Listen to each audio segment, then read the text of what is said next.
I'm going to go in a different direction. Here's what I do know about Thom, because I had dinner with him last night. He comes from a small town in Minnesota where he not in Minnesota, in Pennsylvania, where he trudged 3 miles through the snow to school every day. Oh,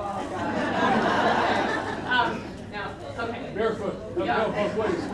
Thom has been with CreateSpace for 8 years, which he joined CreateSpace right after it was purchased by Amazon. It had been formerly called BookSurge. Who here remembers BookSurge? I bet you do, Bob. Yeah. And then it was purchased by Amazon and turned into CreateSpace, and then they added Kindle Direct Publishing. So he's got the goods. He's been with it for a long time.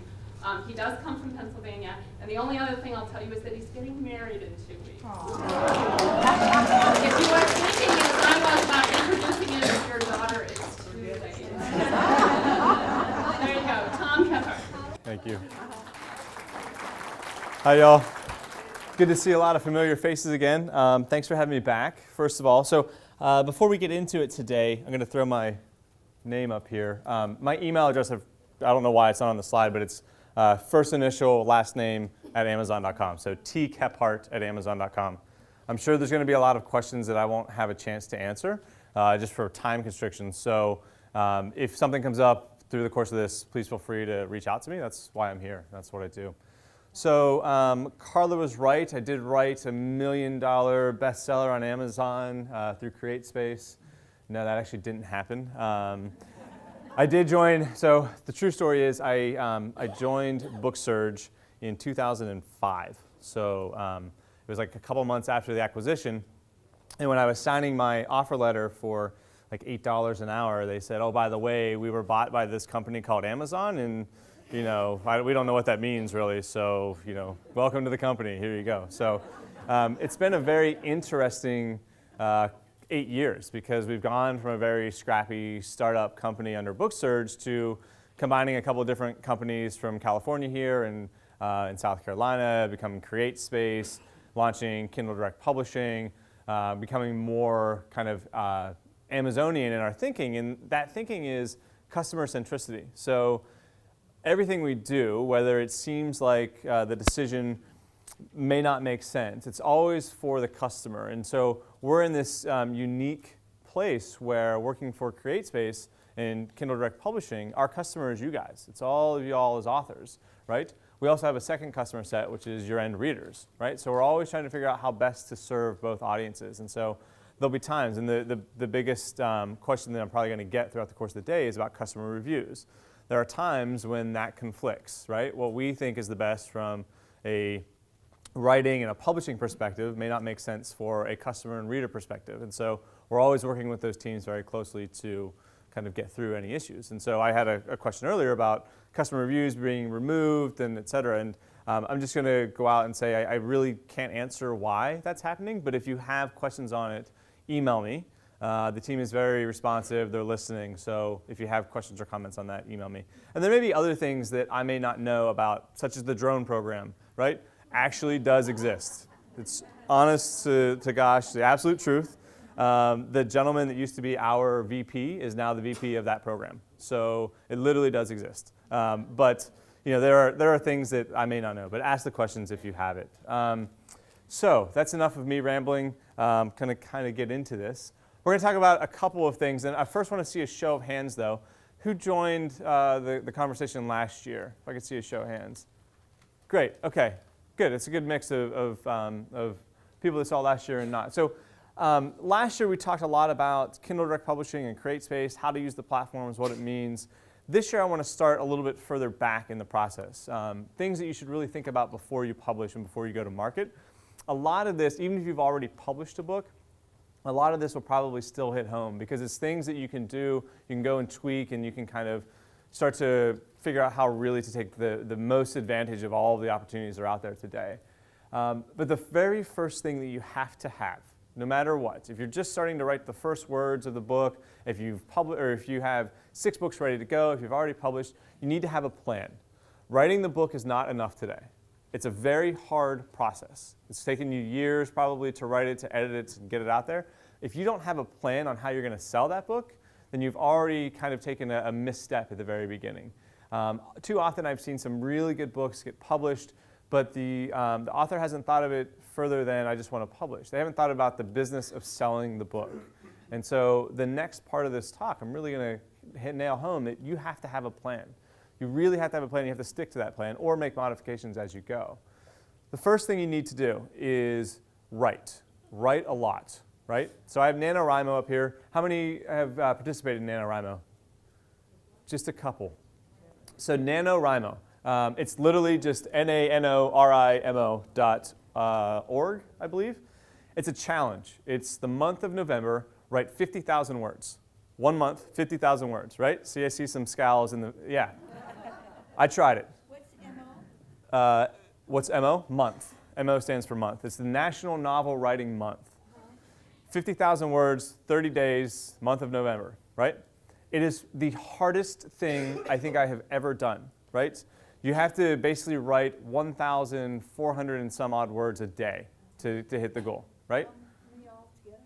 50,000 altogether. In 1 month? In 1 month. So it's, yeah. By day 2, I realized that I was already 3,000 and some odd words behind, and then it just spiraled there. But it's, the reason I point it out is it sets a challenge, right? It sets a deadline. You have to write, and you're only responsible to yourself.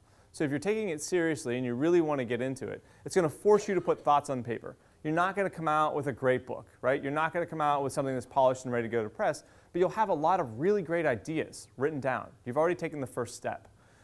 Also, the great thing about NaNoWriMo is that it forms connections with other writers in your group. They hold events. They hold, like, in Seattle, for example, they hold write-in events where Friday night they'll go to a bar and they'll all order pints and just write for hours on end, you know, and they'll start shooting ideas off of each other. You know, Saturday morning they'll wake up and they'll have coffee for like 3 hours on Saturday morning. Like, it's this community of authors coming together, challenging each other to write, and also to have the conversation. You know, I'm stuck with this plot point. What do I do? I'm stuck with this editing. What do I do? I'm stuck with this character who I introduced in the first chapter, but I don't like anymore. What do I do? Do I kill him or do I just write him out? Right? So it's a group that I think I believe in the most because just of the fact that it challenges you to write and it forms the connections.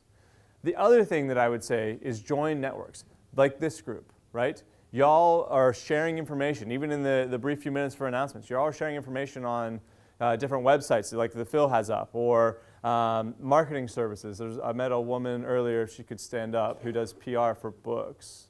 There she is in the back. So, you know, everybody in this room has a talent to share with somebody else.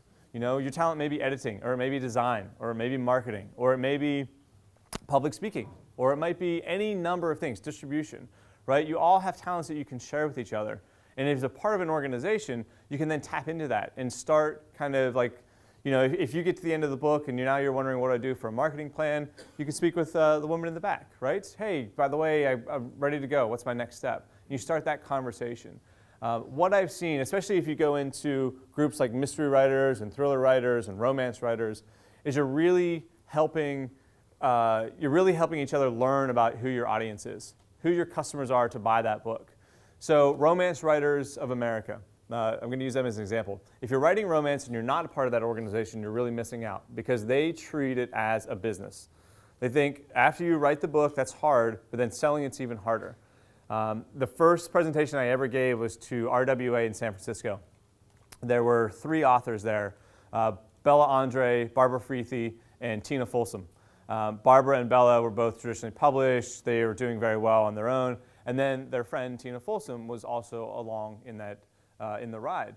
What I've seen is they've shared so much information between one another and between other members of that organization that they've really kind of launched other authors' careers. They've shared their customer bases with each other. And so it's a way to broaden your customer base. Another one that I saw was Bella Andre, who writes romance, and Aaron Patterson, who writes thrillers. They co-wrote a book together. So they took a thriller audience and a romance audience, combined them together, and they've just increased the audience of their next books by, I think it was like 20,000 readers. So think about how other people in the room might have a similar readership that you have and how you guys can maximize that back and forth. So get involved, get networking. Then edit. I cannot emphasize this enough. If I had one slide that I want you to take a picture of, it's this one. So when I started at BookSurge, I was in charge of basically designing the process to fulfill editorial services. A customer comes in, they need editing, they buy the service, we send it to an editor to get that fulfilled. My job was to make sure that these books were getting edited properly, and back out. The most depressing thing that I saw in the first 2 years of my job were authors that said, I would rather spend money on a beautiful cover than on editing. And their book goes out, and it looks awesome, right? And customers are seeing it, and they're buying it, and then they basically come back and say, you know, you used their T-H-E-R-E instead of their T-H-E-I-R, right? And you have not used punctuation correctly, and there's fragments all through your story. These story plot lines never get resolved, right? They didn't edit the book. I've seen more customers fail simply for the fact that they did not have it edited than any other reason, right? The other thing I'll say is do not have your family edit the book. Do not, please. After the editing career, I moved into customer relations, so working with customers that had extreme difficulties. And I'll never forget the conversation that I had with a customer who had bought, you know, a suite of services, got some very poor feedback on Amazon.com, basically about the quality of their book. And the one service they hadn't bought was editing. And so I got on the phone and I was talking to this woman, and she was angry, you know, and she had every right to be because she got torn apart in customer reviews. Basically killed her writing career at the very beginning because she got bad reviews and nobody else is going to buy future copies of her book. I asked her, how did you have it edited? She goes, oh, well, I had my mother do it. She's an editor. I'm like, she's your mother. You know, she's not going to give you honest feedback. You need to actually, if you're going to find an editor and you're going to find somebody that that you may be close to, find the one person that you hate the most, and is going to be the most critical of everything you do, because they're going to be your worst critic, and they're going to point out parts of the book that you haven't seen. So make sure you get it edited. Do not have your mother or friends and family do it. You know, in local areas, there are, you know, there's SDSU here in town. There's a lot of kids graduating that have English degrees, that are hungry for work, that can do discounted rates than the New York editors.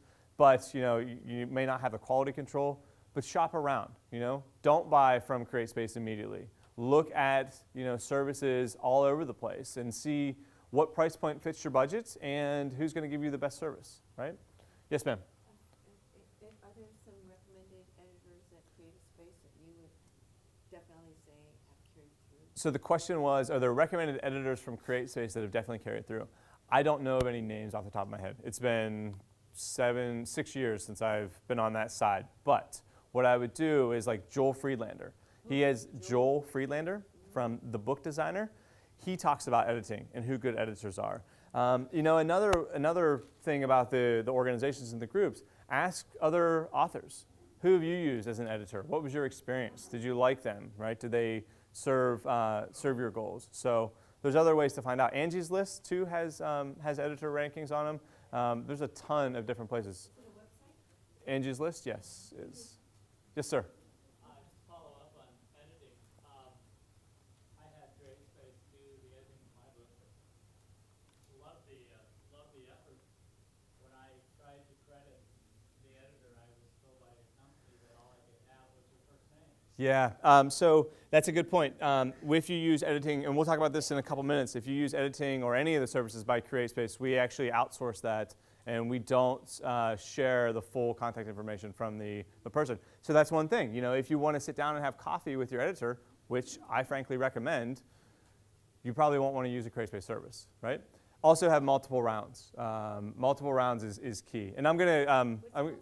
multiple rounds of editing. So don't get it edited once, get it edited maybe twice or 3 times. You're not going to catch every error. You know, frankly, if you look at Harry Potter or some of the greats that you have to read in high school or in college, there are grammatical errors in them. It just happens, right? So your book is never going to be completely perfect. And I'm sure that if you publish your book and in 5 years you go back and read it, you'll find whole plot lines that you'll want to change or sentence structures that you want to change. Because it's a part of us as human always wanting to improve. So I'll take some more questions in a couple minutes. I just want to run through these and then we'll pause. Also, think about your book as a marketing vehicle. I heard a lot of people talking about nonfiction books. Think about how that nonfiction book helps sell your business itself. So the real estate example, if you're a realtor, you should be giving that book away for free to every client that comes through the door, right? If you are in accounting and this is tax season, think about ways that you can get the interest up of people that are starting to prepare their taxes, right? And preparing them, giving it basically away as your business card. It is a marketing vehicle. Figure out who your audience is. Who are you trying to sell that book to before you publish it?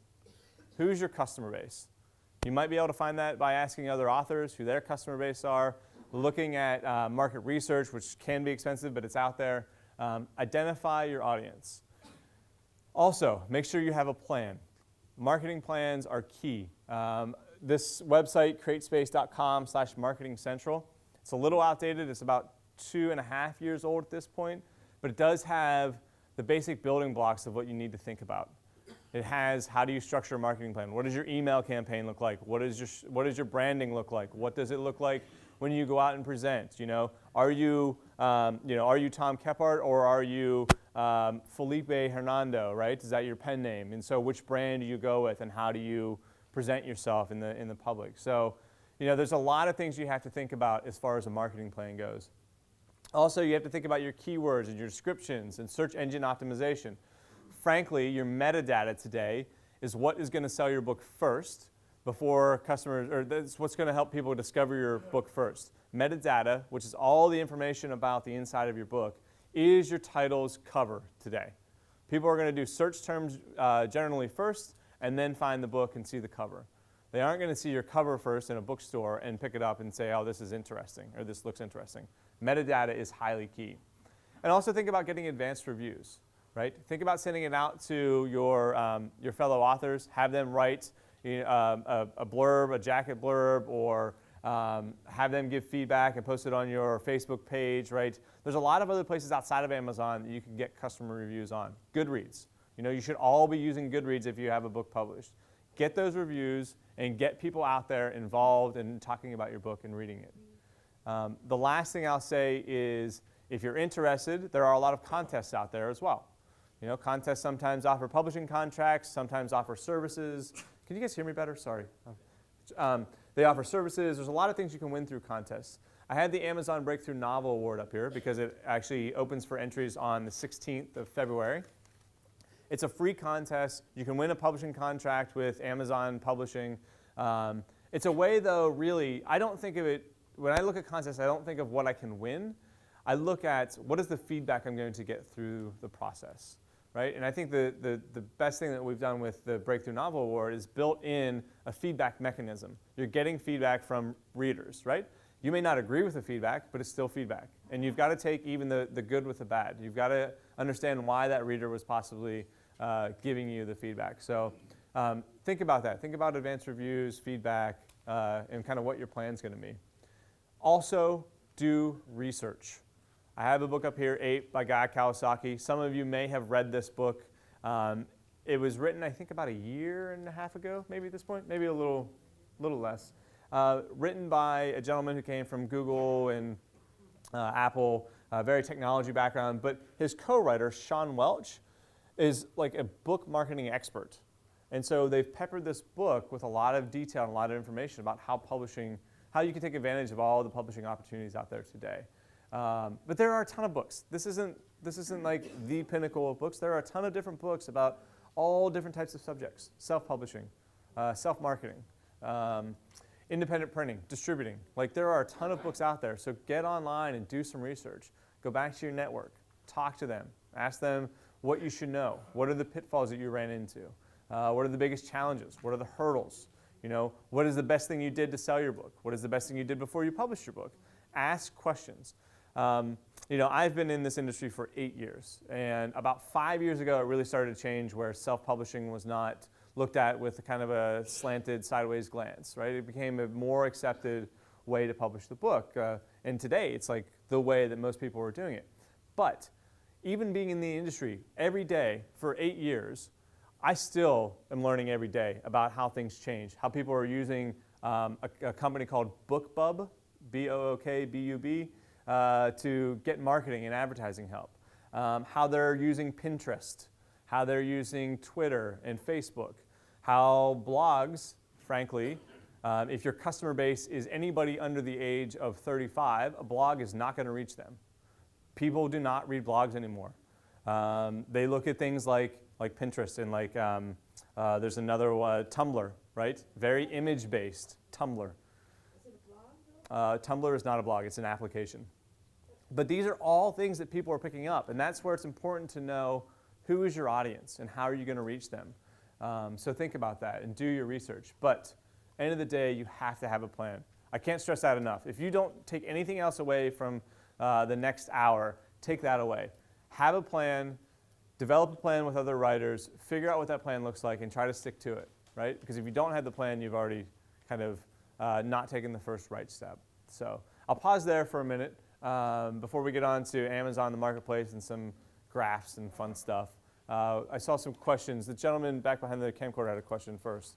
I just wanted you to enumerate the different levels of editing. Yeah. Because I think people think editing is one thing. Oh, that's a great question. Oh, man. Okay, editing. We could spend 6 hours on the different types of editing. So there is, first and foremost, there is developmental editing. There's developmental editing, and that is basically editor comes in, reads your book, and says, there's plot holes here, this character may be stronger, you may want to focus on that. It's all about developing the content of the book. So developmental editing is key. You could pay an editor to do it, or you could get customers to read the book and give you feedback. There's different ways to go about it. You could drop some serious money on getting a developmental editor. Is that important or not? It's kind of your choice. After that, there's a comprehensive edit, which is, and I'm using CreateSpace terms on the next few, but a comprehensive edit is basically where you're getting feedback on the structure of the book, but you're also getting grammatical feedback as well. There's a proofread, which you should definitely have done before you put the book out to print. It's where they basically go through and they're just looking for like comma errors and there or there, wrong word choices, that type of thing. There's another one where it's like, it's basically kind of like a review. They'll read the entire manuscript and they'll just give you like a 2-page feedback on what they think the book is. That's a type of editing. There's a ton of different types of editing. So think about what you need. But I highly recommend proofreading. You definitely have to have proofreading done before you publish. Yes, ma'am. What about the aspect of Chicago manual style and having everything according to that, like in the big trade? So her question was, what about the aspect of Chicago manual style or APA or ALA or any of the other manuals that are out there? I think there's 4 main ones now, and there's like 6 others that people use. It's a choice. It's a style choice. You and your readers are going to be the judge of which style you go with. If you're doing a nonfiction book, then you definitely want to stick with whatever the standard trade is for your nonfiction. But for fiction, it's kind of like, what do you like the most, right? Which one is your favorite? I mean, there's not really a standard. More people are doing Chicago than anything, but it's a choice. It's a stylistic choice. Is it essential that you have the editor know that style? You should ask your editor what style they're going to be editing in before you sign up with them. Right. Definitely, because what could happen is you've written everything, let's say you've written it in APA, and then you come back and your entire manuscript is red from top to bottom because of silly little like commas and and I say silly little, it's actually pretty important, but you'll get your manuscript back and you'll be kind of floored by all the changes that are in there. So definitely ask your editor what style they edit in, and if they can do multiple styles too. Yes, ma'am. I just wanted to mention we have a group, San Diego Professional Editors Network, Perfect. sdpen.org sdpen.org or .com. or .com. And it's professional editors that do all levels of editing. You can find editors there and find out what they do. Yeah, that's a great resource. Thank you for sharing that one. Yeah, check that out. In Seattle, we have a group called, and sorry, I am from Seattle. I didn't mention that, but go Hawks. Had to. I'm sorry, I had to. I saw a New Orleans hat back in the back, and so I just had to bring that up. Anyways, in Seattle, we have a group called the Seattle Editorial Freelance Org, and they go out and talk with groups very similar to this and just kind of talk about what they offer. So check it out. You know, Google is going to be your biggest resource. You get on and search for editorial groups, and then, you know, if they have meetings, go check it out or check out their website. You know, there's a lot. I'm sure how many people in here are editors? Yeah, see, look around. Somebody sitting right next to you is an editor, right? So there are people within this organization that are editors, right? See what their fees are. See what styles they do. You know, use your connections. Yes, ma'am. Last one. I just want to say my name's Amy Alcini, and Brooke and I live up here from Malibu. Andrea Glass is my editor at Writer's Way. She's fantastic. So Andrea Glass was her name? Andrea Glass. Oh, Andrea Glass. Stand up. Yeah, so there you go. And that's the recommendation piece that I'm talking about, right? You can ask the person sitting next to you who did you edit with, you know, and would you recommend them, or, you know, what was your experience? Phil. Just wanted to share a process that I use for writing my book, which I would never do without from now on. I had a focus group of a couple dozen friends that I would send out a chapter at a time, and I'd say, I have a letter all prepared, I can share it with anybody who wants to talk to me afterwards. Hit me with your best shot, you're not going to hurt my feelings, be brutal. What I got back was just awesome. It helped me make so many changes, and some did macro, some did micro. Yep. It was terrific, and highly recommend it. So Phil hit on a very interesting point, which I glanced over when I was talking about engaging your audience. It's very important from the beginning, and Phil has taken this step. It's very important from the beginning to get that advanced feedback. And what you're doing is you're saying, hey, you know, you 20, 50, 100 people, I very much appreciate your feedback, and I want you to be a part of this book. And so what they're doing is they're kind of writing the book with you. And so when it publishes, you immediately have 50, 100, 200 people that are going to buy that book, right? You put their name in the beginning, and they're immediately going to buy it. You know, there's nothing, I work at Amazon, right? We're really good at automating merchandising on the website. But I can't tell you what the one thing is that sells millions of copies of a book. It just, nobody can figure it out. It's all about hand selling. It's all about recommendations. So if you already have a base of 100 to 200 people that are talking about your book, they're going to recommend it, and they're going to tell other people about it. And then you've already started to grow your audience. Hugh Howey, who is probably one of our biggest successes, he wrote a novella called Wool, W-O-O-L. It was 46,000 words, I think, somewhere in there. Really short, 46,000 words, very short. He would not have succeeded in NaNoWriMo. He would have failed the contest. But so he published it. Just, you know, he had 9 other books. They were out. He was trying to shop them to agents and wasn't having very much luck. And he noticed that people were starting to buy his book. And so he connected with that audience. And he said, hey, you know, what do you like about this book? What can I do? What can I do better? He did this on his own personal website. And they said, write another book. And he never intended to write that series. It was not an intention. He wrote one book, and that was the end of it. And if you read he now has 5 in the series. It's called Wool Omnibus. If you read it, you can tell that the first book is completely different than 2 through 5, right? It just ends, and you're like, oh, that's a really good story. But what he did is he engaged the audience, and he got their feedback, right? And they started telling other people, hey, you know, this author really cares about what we're saying. And so we moved down the line. He publishes 2, 3, 4, 5, puts them into one book. His audience of a couple hundred grew into, I think it's around like 70,000 people now that are active on his blog.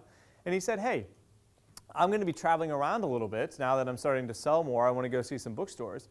So on my Facebook page, I'm going to post where I'm going to be. And so you're welcome to come and talk to me if you want to. So we were with him in LA last September, 2 Septembers ago. And he had customers drive 8 hours one way to meet with him and talk with him. And the fact that he sat there, he had drinks with them at the bar, they talked for a while, and then they drove home. Those people went on and told other people, right, about this incredible experience. And so they're engaged. Then he grew that audience and said, hey, I'm going to put out an audiobook.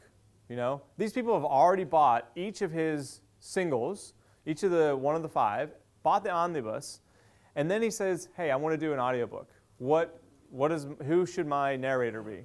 He put all the narrator quotes up online. The customers voted on who the narrator should be, right? Winner gets the contract. Winner got the contract. She was a great narrator. All those customers then went and bought the audiobook as well, right? But he's engaged the audience, right? He has these people involved the whole time. So that's the key part. Let's talk about Amazon in the marketplace. So 2008, Jeff Bezos wrote a letter to shareholders and said, we're going to launch this device. It's called Kindle. Our goal is to make any book ever available in 60 seconds or less, right? So any book ever, which was at the time, people were like, oh yeah, that's not really going to be possible, kind of scoffed at the idea.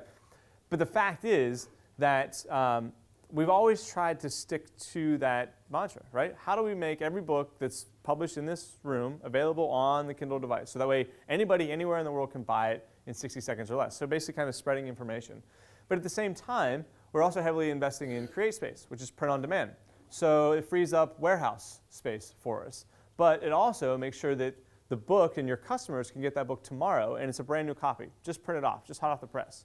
I'll talk a little bit more later about CreateSpace and how fast we can actually print a book. It's like 15 minutes from the time you hit it to the printer to the time I can walk out and pull it off. But the whole idea is, how do we get your book to your readers faster, right? And so in 2008, when he made that announcement, Kindle Direct Publishing, which at the time had a different name called Digital Text Platform for some odd reason, we didn't have any sales. Nothing was going on. But people started to adapt this. And what we found, especially in romance genres and genres that are very quickly consumed, readers wanted to read, right? They wanted to buy books. People that had a Kindle bought 4.6 times as many books as they did before they bought the Kindle device. So people started to rapidly consume books, right? That affects other things like pricing, which you guys all have to think about. But the fact is that ebooks are have outsold print books. The thing about this, a lot of people see the line on the left, or the red line, and they say, oh, I have to do ebook, I have to do ebook. But I would highly recommend that you do ebook and print book, because fact of the matter is, on Amazon.com, our physical book sales are also growing. These Kindle owners aren't just buying Kindle books. They're also buying physical books. I know for myself, I buy more print books than I do Kindle books. And what I'll often find is I'll buy a Kindle book, and I like it so much that I'll buy the hardcover, and so I can put it in my shelf, right? So it's something to consider. What are the formats that you want to publish in? Yes, ma'am. Two related things. One, can you talk about Matchbook? And number two, I have had problems with the Kindle conversion for footnotes. Yes. People don't have it very smooth way. Yeah, so 2 questions. I'm actually going to hit on them both in a minute, but I'll talk to them really quickly. So her first question was Matchbook.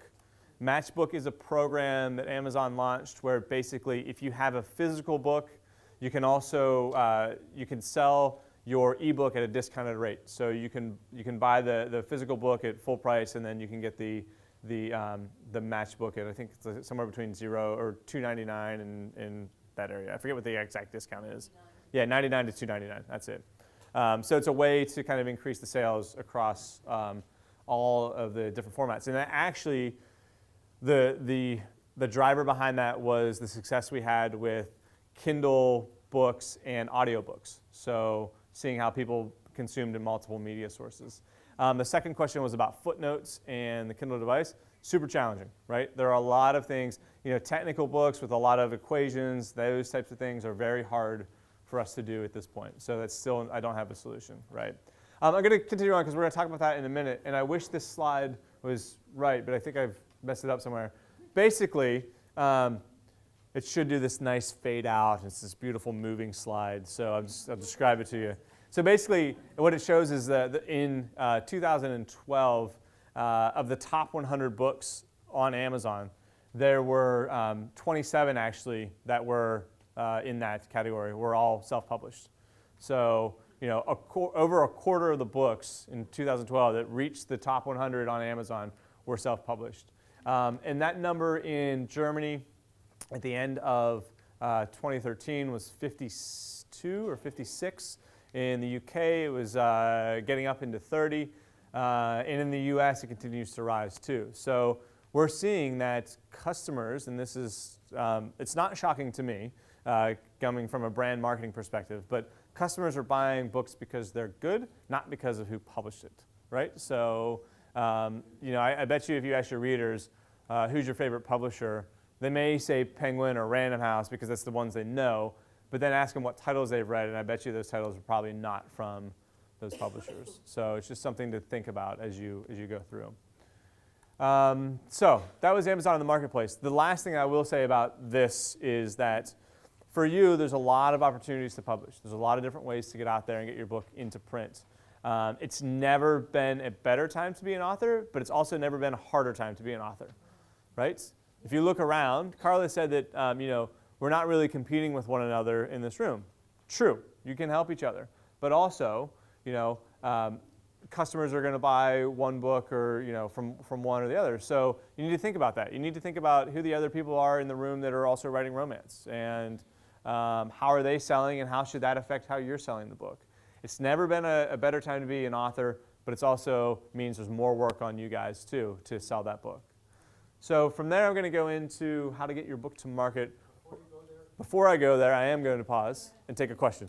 Before you go there, Yes. give us some idea statistically, out of 100 people in the room, or 100%, Yes. how many people actually recapture their money, make money, It's a good question. you're actually successful? Love that question. So the question was, out of 100 people in this room, how many are going to be uber successful like Hugh Howey, versus how many people are going to recapture their money, versus how many people may not sell well.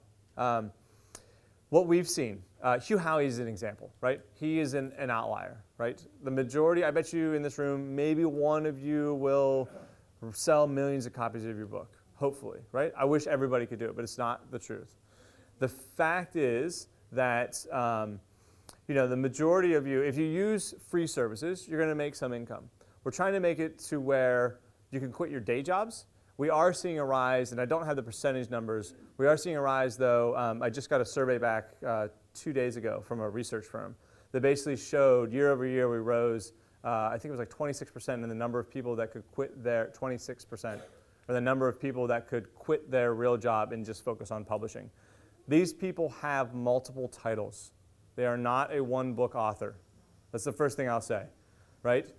They do span different genres. Romance is typically the genre that sells the most because readers in romance are very voracious, and they consume content like it's Skittles. I mean, it is ridiculous. And the other one are like Hugh Howey and thrillers. People will just sit down and devour those. So Hugh, for an example, he published a book at I think he said 11 p.m. Eastern time. And he went to bed, and he woke up in the morning, and it was I think he said it was like a 250-page book. He woke up in the morning, and this person had written a review on his page and said, "That was great. When's the next one coming out?" He's like, "You've literally had the book for 6 hours. You've read the whole thing in 6 hours." So He's actually not 1 in 100. He's actually 1 in... he's probably I would say probably 1 in 500,000 or so. Yeah. Howey, Howey, Howey. Hugh. Yes, ma'am. Is he like Stephen King? Is he like Stephen King? What is the percentage of people that are independent publishing that are actually making and that's an increase. It's a 26% increase year over year. So it's not 26% of the people. It's an increase. The thing I will say, look at what your goal is. What is your plan? Do you want to quit your job, or are you doing this to kind of see how it works out? So I work a lot with authors that have done very well. And last year what I saw was the number of people that came up to me and said, hey, I finally was able to quit my job last year, thank you. Or I was able to buy a house or a car or what have you. It went from, in 2012, I had about 4 people come up to me and say that. Last year I had over 100 because I keep track of it, right? And it's just the people are starting to really think about it as a business. That's the other thing. The people that are the most successful understand that selling the book is a business. Distribution is a business. Carla and I had a conversation last night about distribution and the challenges of that. And Jen too. Jennifer did a lot of distribution with a magazine company and with her books now. Distribution is one of the hardest things for you to do. and it's going to take a lot of work. But the people that I see that are doing well really understand, hey, this is a business and I can do it. A lot of titles and it's a business. So it's a great question. Yes, ma'am. Can you just briefly talk about how difficult it is to publish a text/photo book in CreateSpace? Is that doable? So the question is, how difficult is it to produce a text/photo book in CreateSpace, and is it doable? It is possible. The best way to do it is to have a designer create a PDF for you and already have a fixed layout file go to the printer. I will say that if you're looking for photo quality tabletop books with like glossy paper and what you would find from like HarperCollins and Penguin and such, we don't offer that. So you're going to get kind of a matte lamination pages on the inside. So let's keep that in mind. Quality for the fiction and romance. Sorry? What kind of paper quality do you offer equal to Penguin? Oh, here's the question is, what is your paper quality on CreateSpace? I would say look at the books that are in the room that people have held up, because every year when we go to Book Expo America, we put our books on shelves next to Penguin books and et cetera, and the average customer can't tell a difference, especially now that we have matte cover. So I'm going to talk about CreateSpace and KDP since I only have about 35 minutes left. I really want to get to Kindle Worlds. This is the big one that's really new, and there's a couple of things in KDP. I just want to see a show of hands of folks that have used CreateSpace, because that'll kind of inform, okay, a good number. Okay, so that'll kind of inform how I go through the next section here. So CreateSpace is the Amazon print-on-demand way to distribute your book. But before we get into all this, let's talk about the different publishing options. So if you go traditionally publishing, this is kind of how the model works. You're an author, you write a book. So does everybody else in this room, and everybody else in similar rooms to this in all the cities in the United States, and then all the cities in the world. Yeah, and then they all are going after an agent, right? Agent is a great, it's a great role. I mean, these people are taking a vested interest in your book. They want to do what is best for the sales of your book. They're going to give you editorial feedback. They could become your best friend. They could become one of the people that you don't like the most because they're just bluntly honest with you. But an agent is very important. But you have to get their attention, and they have to believe in your work enough to try to sell it to a publisher. Publishers are great. This doesn't exist without publishers, right? Publishers are taking they're taking a financial risk on your book. It's like this. It would be for me today to buy the Seattle Seahawks to play in 2017, right? The team today to play against the other teams in 2017. They have no idea what the competition is going to be like then. They have no idea if Seattle is even going to be on a map, right? They are taking a vested interest in that book. They're going to put a lot of time and money into editing and design, but they don't know, because of the length it takes to get the book out to market, what the customers are going to be, right? So that's one caveat. They're taking a huge risk on your work. After they get it all ready to go and they have the product packaging ready, they send it off to a printer, who then sends it off to a distributor, who then sends it off to a retailer, and eventually it gets to your customers, right? So it's a very long process. The thing about adding people into your process, and this is true whether you self-publish and pay people to do your editing or your publicity or whatever, anybody that you introduce into the process, you are going to have to pay in some form or the other. And so in this process, all these people get a slice of your royalties. So your royalties come out to be significantly lower in the end. But they are doing a lot of work for you. Not everything, but they are taking a lot of that on. When we looked at this, we thought, if people in the center aren't adding value, then there's really no use for authors to lose that money to them. And so our idea was to offer a service that went directly from author to reader. Yes, that means that you are responsible for a lot more things. But using CreateSpace and KDP, you can get to that reader a lot more quickly. You can also control the time to market. You can control a lot more about the book. So CreateSpace is the print-on-demand. This is the physical distribution of your book. CreateSpace is a separate platform than KDP. Both owned by Amazon, separate platform. So it's two different accounts. The advantages of CreateSpace are that there are industry-leading royalties. The production quality is very high.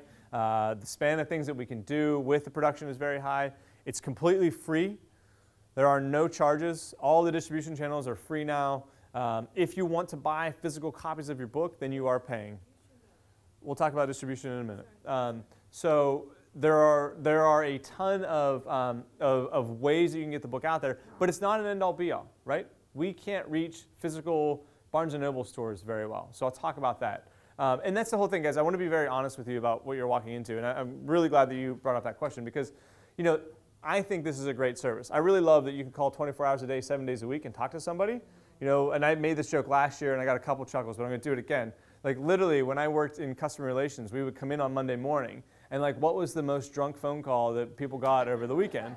Because, you know, people would have a couple glasses of wine, 2 o'clock in the morning, like I wonder what's going on with my royalties. And they'd call up and, you know, you're like, how did you make it home? Should you be asleep? But people are available and they can talk. And the other thing is you can publish to KDP very easily from CreateSpace. So if you do your physical book first, you can click a button and your book automatically winds up on KDP and you can publish it there. KDP is Kindle Direct Publishing, which is digital, and we'll talk about that in a moment. So I'm going to go through very quickly kind of the overview of how to use CreateSpace. I hope you all wrote down my email address, and if you have questions on this process, ask, or anything in the presentation, ask afterwards. But first and foremost, you have to enter your metadata, your title information. We talked about the importance of metadata, your author name, your designer's name, your editor's name if you want to. All of that stuff can be entered. But really, the key things are keywords. So you can enter keywords on CreateSpace, and on this thing, your book description. That is key. You know, if your book is nonfiction and you're writing about quantum physics and you don't use quantum physics in your description for whatever reason, you've missed out. People are going to be searching for quantum physics and not something else. Think about your book and what people would be searching for if they went to find your book online. And it's good to ask people what they would look for too. The other thing that you can do, or the other parts of the metadata include like your publisher and your ISBN. Your publisher, you know, I would recommend that everybody in this room, if you are going to publish multiple titles of your book, to buy your own ISBNs off of Bowker, B-O-W-K-E-R, and then, B-O-W-K-E-R, and then you can publish multiple books and you are the imprint of record. It's a choice, you don't have to, but you can use a free CreateSpace ISBN to do that. So after you've entered all of your metadata information, your ISBN, et cetera, yes ma'am, do you have a question? You said there was a look inside function. CreateSpace allows them to look inside when people go to the CreateSpace. I have a book. So the question is about look inside, and I'll talk about that one in a couple minutes. So let me come back to that question, okay? Yes, sir. Question about the ability to find a book. Yes. When I first put my book out and it went on Amazon, if I typed in the title of the book, Yes. you couldn't find it. If you typed in the metadata, you couldn't find it. The only way someone could find it was to type in my last name. So he brought up an interesting, so when he first published his book, if he went onto Amazon and searched for his title, it wouldn't be found. If you searched for description, it wouldn't be found. Right. Absolutely true, because how the information feeds to Amazon, it feeds in a catalog build. And so basically, as we send information over, first thing that appears is price, title, all of the metadata information. Search functionality builds later. So there's a delay between the time that you can actually search for the book and it appears. So I bet you if you look for your title today, it will appear. Unless it's a non-unique title. So if you use just a broad title like, I'm going to choose the best book ever, right? There's going to be probably 600 other books that are the best book ever, and they're going to appear by sales rank. So think about that too. When you guys are thinking about your titles, look at what other titles are being used out there and pick something that's going to be as unique as possible. In this case, it turned out there was a fiction book by a similar title. Yes. That would come up, mine wouldn't even show. If I typed in forensic document examination, which is the Keywords, yep. it didn't come up. Is that still happening? I haven't tested it in a So I while, would test it because but generally the search functionality takes 3 to 5 days to kick in. This was happening months. Months after? Well, then we need to look into it. So there's something broken in the back end. Well, So 'cause I called CreateSpace and said, Yeah. what's going on here? And they said, it's not going to show up until you get more sales. But the question is, how do you get more sales? if it doesn't show up, it's a catch-22. Can you email me, please? can. And so I can look into it because it sounds like something else is amiss in the back end. So let's look into that one. Okay, great. Yeah, Thanks. thank you for bringing that up. So we're going to go on and talk about the different interior and cover types. So first and foremost, you can do black and white, full color. Your choice is yours. or you can do white paper or cream color paper. The choice is yours. And we just launched matte covers as well. So matte cover as well as glossy. And so what matte cover is, especially if you're selling the book in the UK, I would recommend choosing matte cover. UK customers do not like glossy. Just a heads up, they don't like it. Matte cover, I think, is probably the most beautiful thing that we produce because it really has a great feel to it. It's awesome. So we launched a thing on the website too where you can order samples of the book at cost. So whatever, I think it's like $2 or something. You can get a sample of each cover type and take a look at it. But after you've made those selections, it's time to upload your files. Very easy to do. There are 3 different ways. There's a Word document file, an RTF file, or a PDF file. If you're doing books with graphs and charts and equations and specific layouts, do PDF. If you're looking to take advantage of the publish to Kindle format, do a Word doc because when the publish to Kindle happens, and I'll talk about this later, Word doc enables more functionality than a PDF does, but I'll hit on that in a second. RTF, rich text format. And I can send this, let me send this whole slide deck to Carla, and then she can distribute it out. So that way, if there's things that I cover too quickly, you guys can go back and take a look at it. So once you upload your files, you have basically what's called an interior reviewer, which you can then flip through the book digitally and see if everything turns out okay. After you've done that, you can create a cover on our website. If you use this cover creator functionality, I did the math, and you can change your book cover every day for 959 years, and you'll have a unique cover. That's just using our images. So, but the thing is, this is a template, right? And there are, I think, 20, or it could be less now, templates. But it's not going to give you the flexibility that that you can get from having a designer build your cover. So just keep that in mind. Like it's a free option to use. It does make beautiful covers, but as you look at other covers out there, you can start to tell which ones have been cover creator and which ones haven't. So just to be very honest. The other thing on CreateSpace, which I think is a little bit better experience than on KDP, Kindle Direct Publishing, is the help, the amount of tutorials and blogs and all of that stuff that's available. And you don't have to use CreateSpace to actually tap into this information. Sign up for an account, which is free, and you can look at all this stuff as well. I did mention that CreateSpace offers services. Publish your book at CreateSpace.com. Those guys can talk about the different services that are available, whether that's editing or layouts, cover design, illustrations, etc. Price it. Look at it, see if it's something you're interested in. If not, that's fine. And then after you have the files all ready to go and they're uploaded, you get another option to proof the work. You can flip through it digitally, or you can buy a copy of the book and check it out. I recommend buying a copy of the book because you're going to actually catch more errors if you read it back to front than you would doing it online on your computer screen. So it's just a tip that I have. Then you can choose your distribution channels. Every distribution channel is now free. So you can publish to Amazon.com. You can publish to Amazon's European sites, which include the UK, Italy, Germany, France, and Spain. And basically what that means is we'll produce the book in Europe and send it directly to those customers in Europe. You can publish to the CreateSpace e-store, which you can then feed into your own personal website, and you get higher royalties.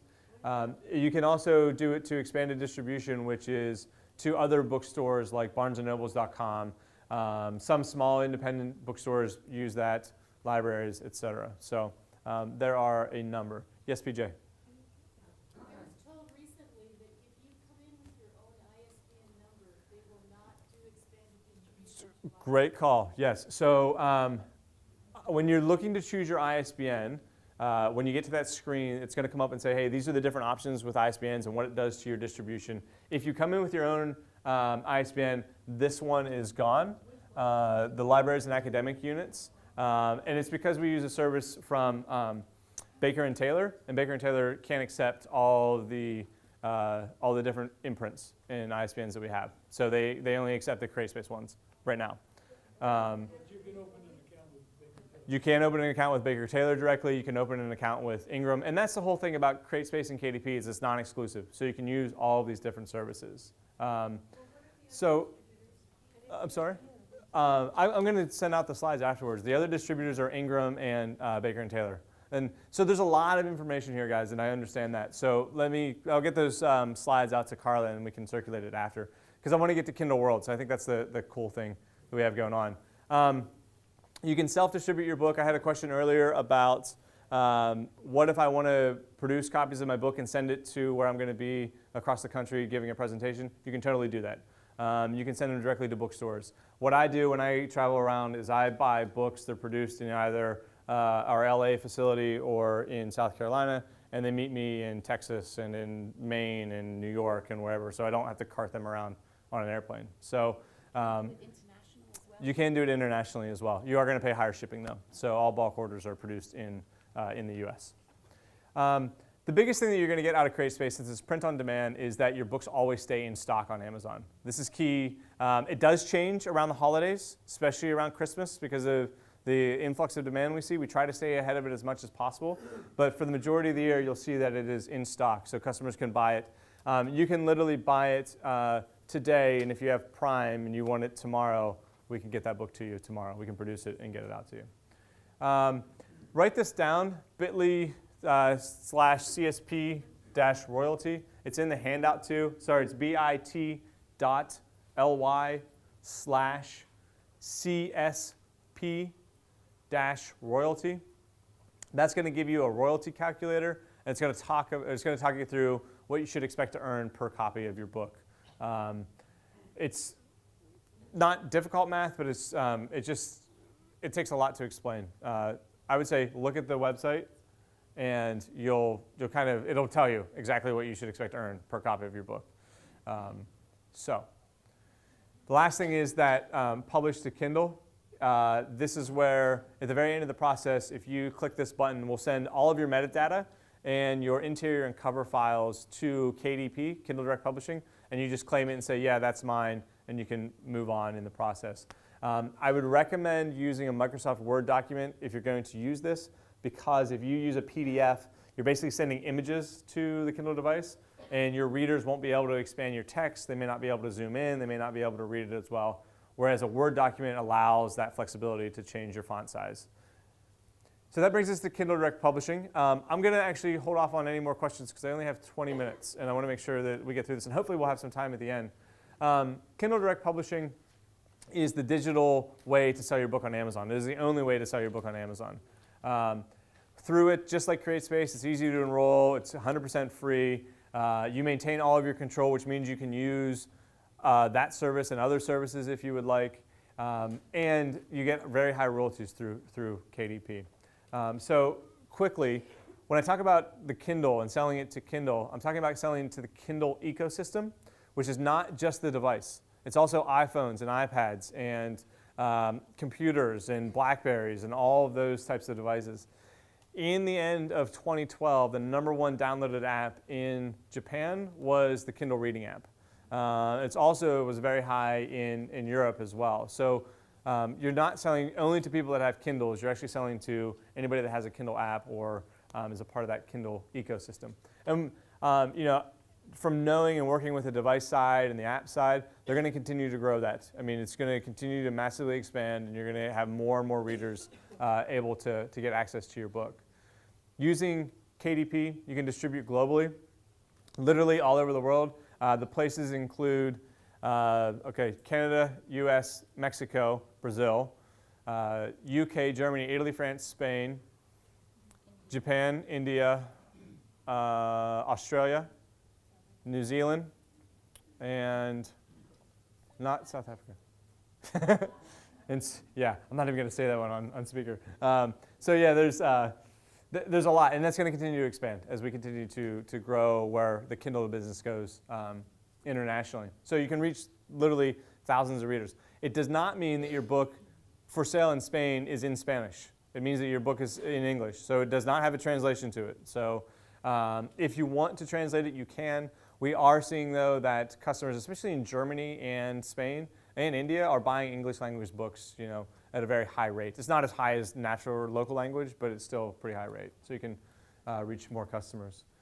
If you've already shopped on Amazon.com, you already have a KDP account. You just haven't signed in yet. The easiest way to do it is just to use your Amazon login. So it's all the same. It's really easy to submit. Again, you submit the metadata, and then it all populates. We've talked about metadata and how important that is. You can submit PDF files, Word doc files, RTF files. If you have the technical know-how, EPUB, HTML, or MOBI files directly are accepted as well. And then on the cover, you just need a front cover, a JPEG or a TIFF.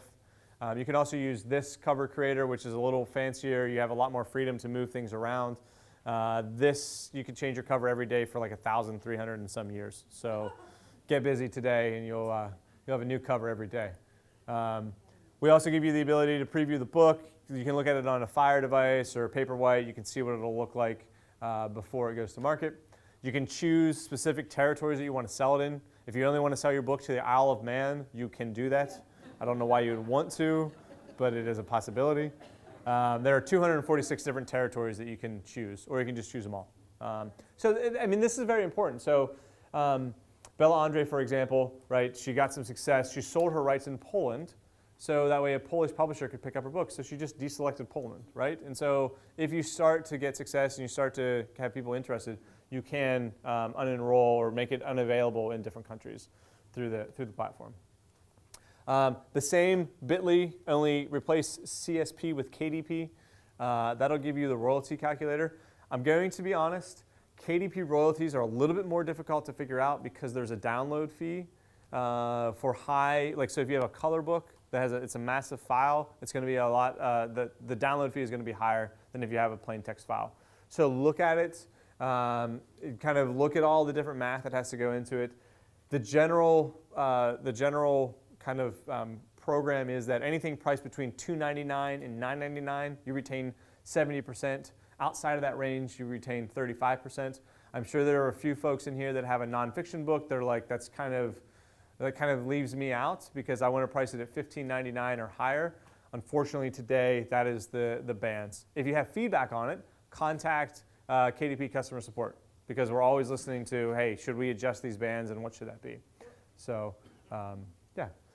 Through KDP, again, it's non-exclusive, it's completely free.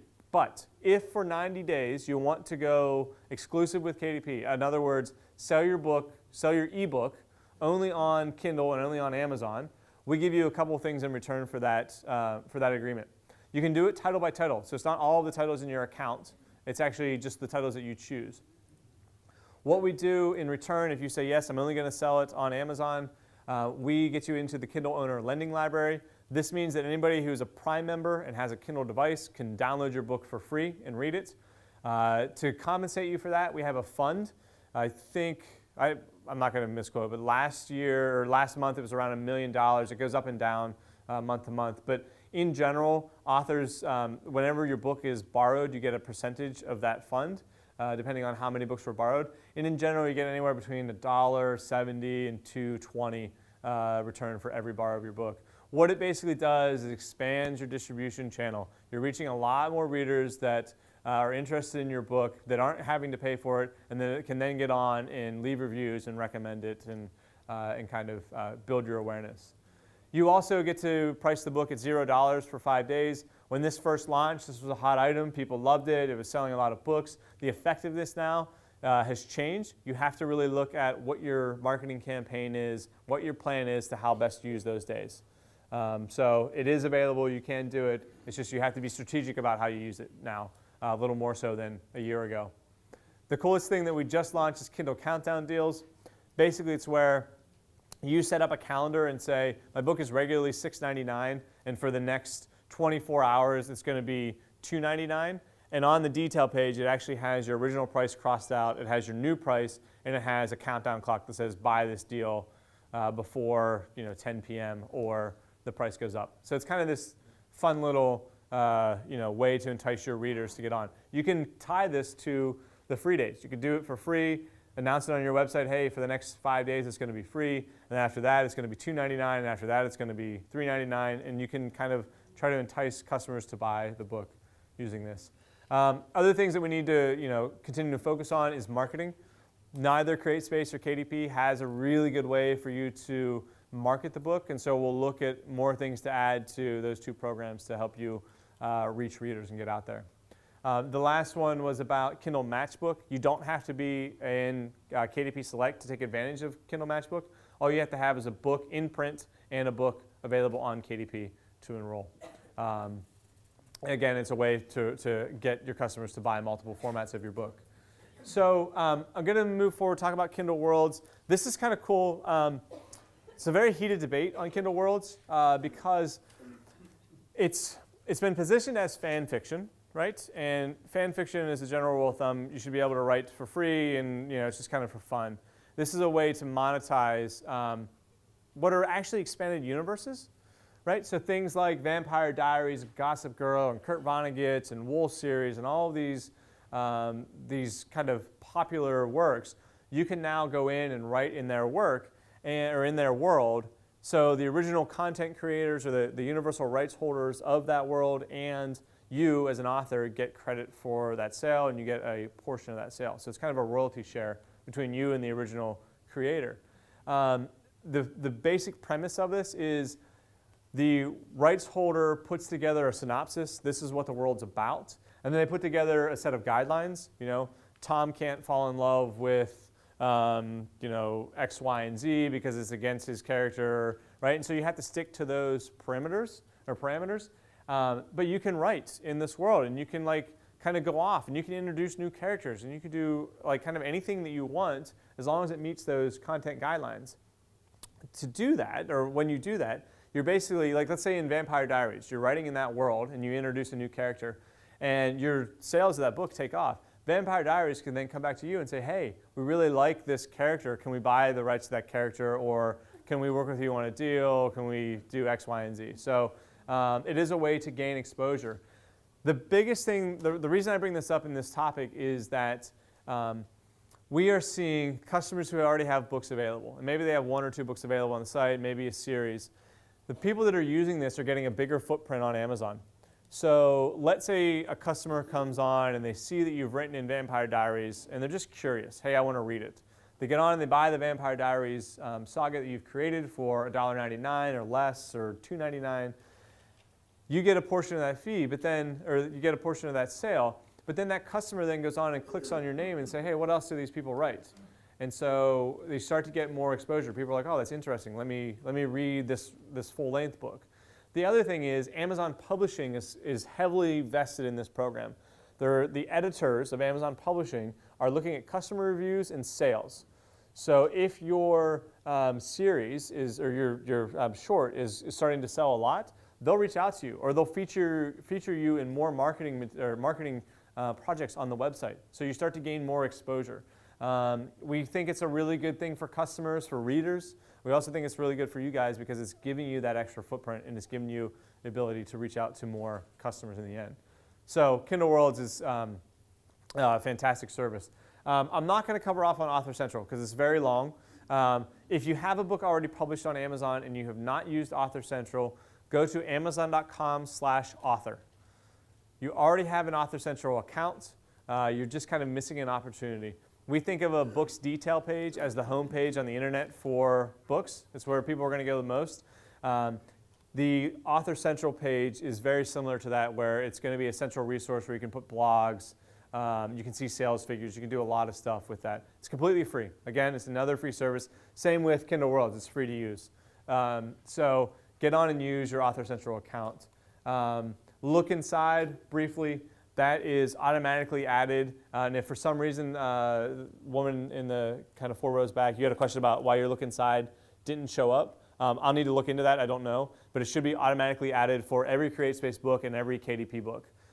It takes a couple of, I think it's like a week for CreateSpace book, and it's a little bit shorter for the Kindle book, but it's a way for customers to get on and kind of flip through a few pages of the book and see if they like it. It also helps your discoverability because it catalogs everything on the interior of your book, and so it helps that search engine optimization kind of kick in a little bit. So it's a benefit, and okay. That's it, guys. I know that was a lot. I'm sorry I ran out of time, but I'll be around here for additional, well, I'll take a guess, I get 5 minutes, so some questions. Actually, on that subject, how do you determine the Amazon bestseller ranks for the subgenres? Is that done through the metadata, or do you have some sort of algorithm that comes? No, bestseller ranks are based on sales. So No. I mean, how do you determine the subgenres that books show up in? So how do you, so that's a really, I'm glad you brought that up. So when you are picking your categories as part of your metadata, you're picking your categories, you want to go as finite as possible. You want to go the whole way to the end of the rabbit hole, because your book will be included in every other category from there up. And so what happens though, sometimes when you pick BISACs, it doesn't always align, right? So on CreateSpace, you pick a BISAC and for some reason it's off. We're working on that problem very, very hard. Hopefully in the future we'll have a system where you can actually say, I want it. So the issue is BISAC codes are not what Amazon thinks of as what we call browse nodes. Browse nodes are how customers look for books. BISAC codes are kind of antiquated codes that were used years ago. Sorry if anybody's offended by that, but they are. So what we're doing is we're looking at a way to help you select the BISAC code, or sorry, select the browse node instead of the BISAC code. But if you have a problem, email me and we'll get it sorted. No, actually, it's just a question. I've seen fiction books that have shown up, for instance, in Hawaii, nonfiction, travel, and they're a mystery set in Hawaii. So what's happened is apparently the author has selected A nonfiction category. and that's That's it. Yeah, that's exactly. So the author has selected their one category as fiction, and then they've misdirected customers and selected. And if you do that, and if we become aware of it, we will change it. We'll say this is completely misleading. So that will happen. Yes, ma'am. Art, you talked about having the finite string, but Yes. you can't choose that when you choose your categories. They're only Right. giving you 2 choices. So how do you get that finite string? So the question was, how do you get the finite string? How do you narrow it down as far as possible? On KDP, it's a lot more efficient and easier to do than on CreateSpace. On CreateSpace, it's kind of random. Talking about KDP. Yeah. So right now, it's like kind of it's a more of a BISAC delimited. What you want to do is whenever it kind of expands out and gives you the tree format, if for whatever reason it doesn't go any further, it means that either the KDP system and the Amazon system don't have any correlation, and so you can't go any further. So you may want to try another category selection. But with what I was telling him about what we're trying to change in the future, you'll actually be able to look at the browse nodes and go the whole way down. You don't even see those categories unless you're in the top 100. So the comment was you generally don't see those categories unless you're in the top 100. It should be in your KDP account. And so if you have time this week, maybe we can set up a phone call and you and I can walk through it, and I'll share my screen with you and we'll show you where that is. Yeah. Yeah, please do. Yeah, totally. Yes, ma'am. Yeah, what's to keep someone from publishing a book called 50 Shades of Grey Part 4? What's the, I mean, do yeah. they kick out your title if it's not? Okay, so the question was, what's keeping somebody from publishing 50 Shades of Grey Part 4? We have, any book that goes through the system gets reviewed. We have a content rights team that looks at it. Things like Harry Potter, 50 Shades of Grey, kind of like the Like big murder titles. mysteries, you might get said you can't use. Right, we'll write back and we'll say, hey, listen, if you don't have the rights to this, then we can't produce it and we can't publish it. Or the other thing that can happen is it can get through and then customers complain about it on the end. And the legal team of 50 Shades will contact us and then we'll contact you and say, hey, we have to take this down. So, Okay. yeah. Yes, sir. Can you comment real quickly on the difference between Adobe EPUB format and Kindle format? Because I'm seeing Yeah. it's more convenient for a lot of people to use EPUB Totally. than the library situation. The question was, can I comment on EPUB format of Adobe versus Mobi formats for KDP? So the Mobi format, if you're looking to only distribute to Kindle, I would recommend the Mobi format because it actually unlocks some other things that you can do on the device. But if you're looking to distribute across multiple companies, so like Kobo and Barnes & Noble, Nook, et cetera, EPUB is probably your best route. Because it's more universal. A lot more people are using it on their platforms. So what we do on the back end though is if you submit no matter what type of file you submit, we convert it to a Mobi file. It's just sometimes that conversion can get a little weird. So I hope that answers your question. Yes, ma'am. Jennifer.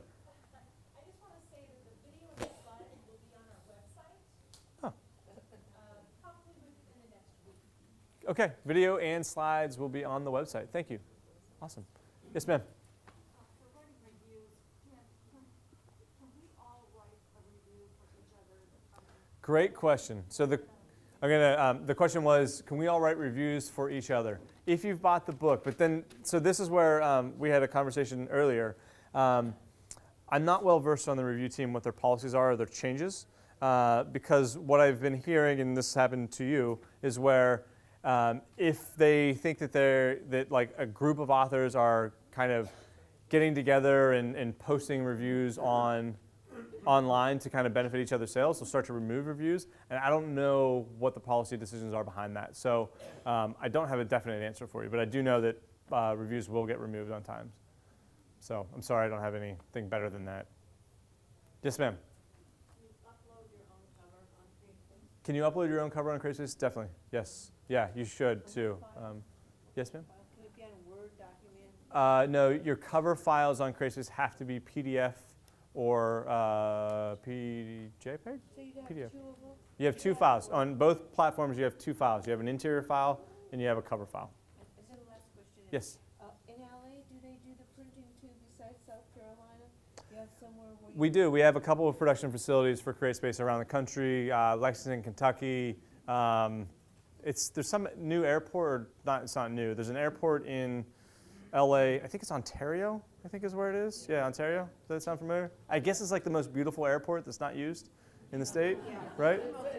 Yeah, most expensive and like not used airport. So yeah, it can be produced there, South Carolina, and Lexington, Kentucky.